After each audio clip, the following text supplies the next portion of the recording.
9 বছৰৰ পাছত নিশ্চয় এখন চৰকাৰক আমি মূল্যায়ন কৰিব পাৰোঁ। যোৱা 9 বছৰত এই চৰকাৰখনে কি কৰিলে? যোৱা 9 বছৰত কৰা আটাইতকৈ ডাঙৰ কামটো হ'ল যে এই চৰকাৰখনে অসমক আটাইতকৈ বেছি ধৰুৱা কৰি পেলালে, ইতিহাসৰ আটাইতকৈ বেছি ধৰুৱা কৰি পেলালে। আজিৰ দিনটোত অসমৰ ধাৰ অতি কমেও 1,75,000 কোটি টকা, অতি কমেও। এইটো অহা বাজেটত গোটেই হিচাপটো ওলাই যাব, কিন্তু যোৱা 31 মাৰ্চলৈকে, যোৱা 31 মাৰ্চ মানে 2024ৰ 31 মাৰ্চলৈকে, 24ৰ 31 মাৰ্চলৈকে সেইটো আছিলে আপোনাৰ 1,50,900 কোটি টকা, আৰু এতিয়া এইটো অতি কমেও 1,75,000 কোটি টকা। ধাৰ লোৱাৰ ক্ষেত্ৰত আমি একদম সাংঘাতিক ধৰণে আগবাঢ়িছোঁ। ধাৰৰ ক্ষেত্ৰত যদি আমি চাবলৈ যাওঁ, তেতিয়াহ'লে এটা ভয়াৱহ দৃশ্য আমি দেখিবলৈ পাওঁ ধাৰৰ ক্ষেত্ৰত।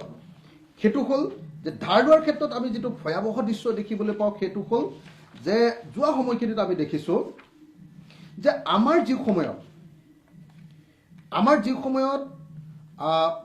জিডিপিৰ গ্ৰোথ ৰেট যেতিয়া আমাৰ 13.33% হৈছে জিডিপিৰ গ্ৰোথ ৰেট 2023 আৰু 24 বৰ্ষত, সেই সময়ত কিন্তু ঋণ বৃদ্ধিৰ হাৰ হৈছে 19.50%।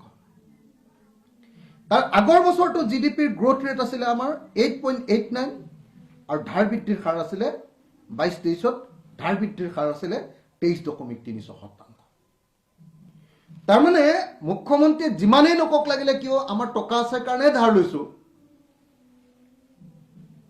আমাৰ অৰ্থনীতি বাঢ়িছে কাৰণে আমি ধাৰ পাইছোঁ, কিন্তু দেখা গৈছে যে জিডিপি গ্ৰোথ ৰেটতকৈ আমাৰ ঋণ বৃদ্ধিৰ হাৰটো বহু গুণ পৰিমাণে বেছি।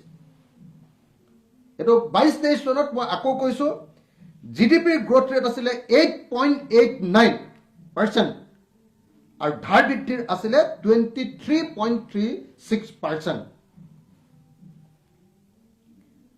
আৰু আমি দেখিবলৈ পাইছোঁ যে 2023-24 চনত অসমৰ মুঠ জিডিপি, অসমৰ টোটেল যিটো জিডিপি, গড় জনমূৰি আয়, গড় জনমূৰি আয়, কি কয়, মুঠ ঘৰুৱা উৎপাদন, জিডিপি, মুঠ ঘৰুৱা উৎপাদন, তাৰ যিমান টকা হৈছে তাৰ 47%ই আমাৰ ধাৰ।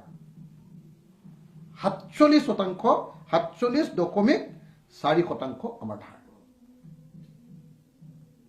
যদি ৰাজ্য এখনৰ গোটেই বছৰটো টোটেল ইনকামৰ 47% আমাৰ ধাৰ থাকে, 47.4, তেতিয়াহ'লে সেই ৰাজ্যখনক এখন ধৰুৱা ৰাজ্য কৰা বুলি কোৱাৰ বাহিৰে বেলেগ কোনো উপায় নাথাকিব।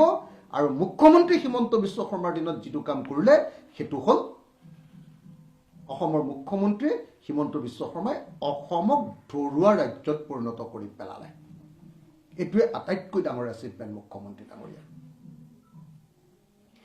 অসমৰ মুখ্যমন্ত্ৰী ডাঙৰীয়াৰ আৰু এটা এচিভমেণ্ট আছে, সেইটো হ'ল আমি দেখিছোঁ যে আগতে আমাৰ যিটো গড় জনমূৰি আয় আছিলে, গড় জনমূৰি আয়, পাৰ কেপিটা ইনকাম, আমাৰ পাৰ কেপিটা ইনকামৰ ক্ষেত্ৰত আজিৰ দিনটোত আমি তলফালৰ পৰা 4 নম্বৰত পৰিণত হ'লোঁ।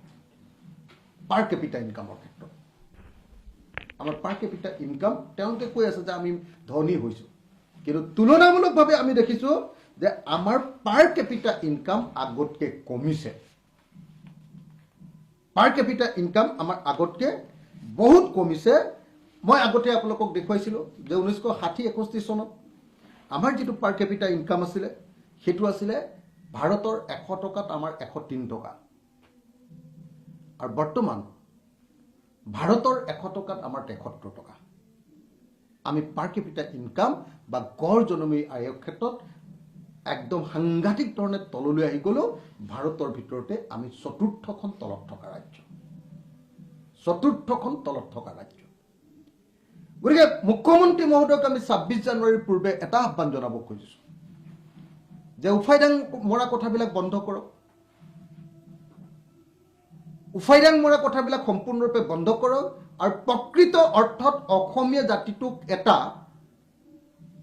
প্ৰফেশ্যনেল জাতি বা পেছাদাৰী জাতি গঢ়ি তুলিবৰ কাৰণে পেছাদাৰী জাতিৰূপে গঢ়ি তুলিবৰ কাৰণে ব্যৱস্থা গ্ৰহণ কৰে